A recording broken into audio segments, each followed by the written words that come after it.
friends, welcome to the Point. So in this session, let's continue our discussion on Sino-India relationship. So here we'll be discussing about Dalai Lama's visit to Arunachal Pradesh in the year 2017 April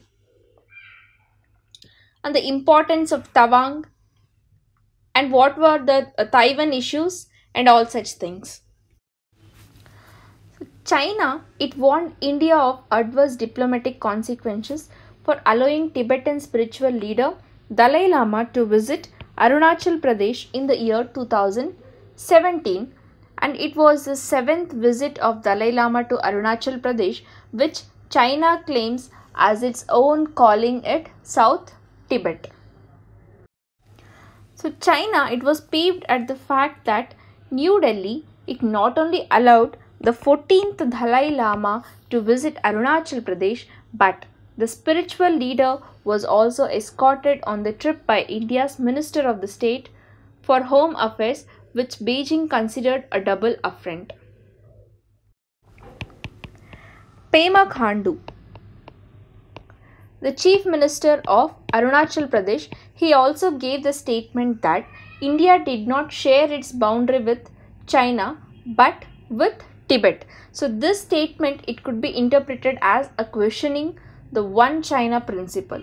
But however, India rejected China's protest, saying that China should not interfere in India's internal affairs or object to Dalai Lama's visit, which was completely religious in nature.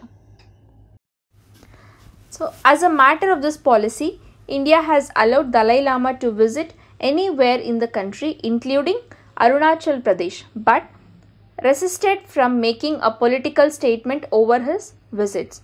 So China's view of Dalai Lama, it considers him as a separatist who has consistently refused to accept China's control over Tibet. So in reality, Dalai Lama has accepted Tibet as a part of China, but it has only demanded autonomy for Tibet, which is a predominantly Buddhist region with a distinct language, ethnic group and culture. So last year, Mongolia's decision to welcome the Dalai Lama in Ulaanbaatar, which resulted in Beijing's decision to impose stringent trade restrictions on its unequal neighbor, many Mongolians also consider the Dalai Lama to be their spiritual leader. So in fact, the word Dalai is Mongolian for ocean, which means Dalai Lama can be roughly translated as ocean of wisdom. Dalai Lama can be translated as ocean of wisdom. So China perceives any encouragement to the Dalai Lama by foreign powers or military or political support to Taiwan as a challenge to its one China policy. It considers it as a challenge to one China policy, which is clear and unambiguous no-go area. Now let's study the importance of Tawang. So China is sensitive to Dalai Lama's visit to Tawang region in Arunachal Pradesh. So this happens to be the birthplace in 1683 of the 6th Dalai Lama. So Arunachal Pradesh is said to be the birthplace of 6th Dalai Lama, and it is the center of Tibetan Buddhism. So Tawang, it is said to be one of the prominent religious center for the Tibetans. So it serves as the headquarters of Karma Kagyu,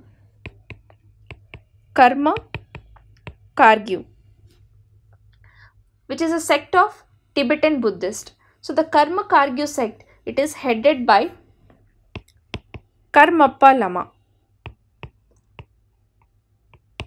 So this is a close association of the Dalai Lama with Tawang, and it does not fit into the Chinese scheme of things. So China, it aggressively promotes one China policy, and in Beijing's view, a relevant Tawang outside China's control will continue to question China's acquisition of Tibet. So now China looks nervously at Free Tawang, a source of inflammatory thoughts and ideas across the border in India. So strengthening Tawang as a source of rebellious ideas, it is a 15th century Buddhist Gompa, that is a Buddhist monastery that overlooks the Tawang Bowl. While communist China, its triangle independent thought in Lasha monasteries. So Tawang Gompa, it remained beyond communist control. So Beijing, it appoints the head of Tibet's monastery, but Dalai Lama appoints the Tawang Gompa chief. So the previous Kempo, that is the previous monastery head was Monpa, the first non-Tibetan to have that honor. So Tawang's importance as a Buddhist center, it is further enhanced by its status as the 6th Dalai Lama's birthplace. And aware of Tawang's religious power, New Delhi, it has avoided provoking China by inviting high-profile visitors, especially the Dalai Lama and senior Indian officials. So Beijing, it reacts to all such visits by accusing India of interfering with the status of a disputed area. And China also, it had been similarly pricky about the entry of a third party into a disputed territory. When US ambassador to India, Richard Verma, he visited Tawang in the year October 2016 also as a guest of Arunachal Pradesh government. So but still China sees no third party problem with its own entry in the northern areas. It claimed by India but occupied by Pakistan and were as a part of the One Belt, One Road initiative, and China will execute further major projects there. So for now, Beijing insists that India must cede Tawang to China in any border settlement. So another important reason, it could be the tussle over who will be the next Dalai Lama, and the Chinese have already installed their own Panchen Lama, who is regarded as the next only to Dalai Lama in the Tibetan spiritual hierarchy.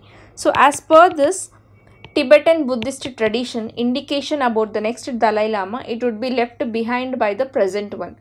So the 14th Dalai Lama has so far he had not given any clear indication about the next Dalai Lama. He has not given any clarification who will be the next Dalai Lama, and China seems to especially suspect that the Holiness might choose someone from India. But China is suspecting that Dalai Lama would choose someone from the India, so or even from Arunachal Pradesh as his successor. So this leaves the movement of Tibetan independence with another leader. So after the visit, China released standardized names for 6 places in Arunachal Pradesh, and China's evocation of historical claims echoes China's justification of its claim in East and South China. So history aside, India's claim to Tawang district rests on its record of benevolent governance there since 1950s. So something China cannot credibly claim for its rule of Tibet in the same period. So rather than competing with China's infrastructure muscle flexing, it is the strength of popular democracy and local autonomy that must be built on for a progressive solution to the border issue. And now the China sensed that anger when it occupied the Tawang region for a month after the Indian army withdrew in the year 1962 war, and the local Monpa tribal people or the Monpa tribal populace, the steadfastly resisted China's cajoling and suggestions from their occupiers that the ethnically Mongoloid Monpas were more Chinese than the Indian. So what is Taiwan issue? So let's discuss about this Taiwan issue. So India's attitude, it seems to be now undergoing a significant shift. And one of the interesting development On this front, it has been Indian attempts to bring Taiwan into Sino-Indian equation. So a 3-member women's parliamentary delegation from Taiwan, they visited India. In the year 2017, in the month of February, amid signals that two sides might be getting serious about the enhancing their bilateral engagements. So the leader of the delegation was Qiang Bailing, who underscored that Taiwan is totally independent, and Taiwan, it suffered a lot because of one China policy, and it has crafted a pragmatic approach in their diplomatic engagement with major countries, that includes India also. So this visit was in contrast to last year, when India had reportedly backtracked from sending representatives to the swearing-in ceremony of then Taiwanese President-elect Tai Ing-wen. So now China considers Taiwan as a part of its mainland, and it opposes any diplomatic relations as well as political contact with the country capital Taipei by countries which have the diplomatic relations with it. And India does not have diplomatic relations with Taiwan, and it also adheres to one China policy. So now China launched a diplomatic protest with New Delhi, asking it to deal prudently with Taipei related issues just to maintain sound Sino-Indian ties. So China's state-run media, it declared by challenging China over Taiwan, and India is playing with fire, and it laid the blame on Taiwan's president Tsai Ing-wen for exploiting India's strategic suspicion against China. Now India dismissed the China's protest, saying that the trip was not a formal one, and such informal groups have visited India in the past as well as for business, religious and tourism purpose, and that there was nothing new or unusual thing, and it is not a political meaning should read into it. So India has emerged as a priority country for Taiwan. In the year September 2015, before she became Taiwan's president, Tsai had spoken about the increasing importance of India in her country's foreign policy, and she suggested that the ASEAN and India, they are poised to become two of the world's largest economic bodies, and strengthening our overall relations is a natural choice for Taiwan as she diversifies her economic and trade ties. And now India and Taiwan, they share a range of mutual interests, from managing the rise of China factor to economic and institutional collaboration. And now at present the government, that is Narendra Modi's government, which is reviewing its China policy, they may have found in Taiwan a partner as it enhances its profile in the Indo-Pacific region. Which is a robust engagement with Taipei, that is the state capital of or the country capital of Taiwan. It might help India better understand Beijing's strategic thinking. So now New Delhi is now seeking to conduct its China policy on a strict reciprocity, and it has been advising China that it ought to respect other countries' sensitivity and sovereignty if it wants the same from others. And Taiwan's emergence from the backwaters of Indian foreign policy, it might be a sign that Indian policymakers are serious about their rhetoric.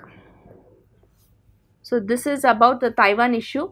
In the next session, let's continue our discussion on China's military base in Djibouti, which is the Horn of Africa, and what are the economic relations, what are the trade deficits and demands for greater access to China's markets. So see you in the next session. Thank you.